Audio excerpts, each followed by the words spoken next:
Did you know may mga nanay na may ibang buhay bago naging nanay? Nakita niya sa lumang kahon, mga sulat, mga diary entries ni mama niya nung bata pa siya. Doon niya nalaman na gusto pala ni mama maging teacher. Gusto niyang mag-travel sa Europe. May pangarap siyang mag-art class. May boyfriend pa noon na sinusulatan niya ng mga romantic letters. Sobrang optimistic ni mama dati. Puno ng pangarap, puno ng excitement sa buhay. Pero ngayon, tahimik lang si mama.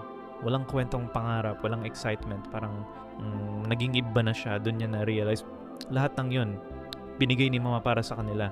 Yung dreams niya, yung personality niya, yung happiness niya, lahat para sa pamilya. At hindi niya sinabi sa kanila na malungkot siya, na may nawala sa kanya. Kasi mas importante sa kanya na masaya sila. Ikaw, alam mo ba kung sino si mama mo? Bago ka pa ipinanganak,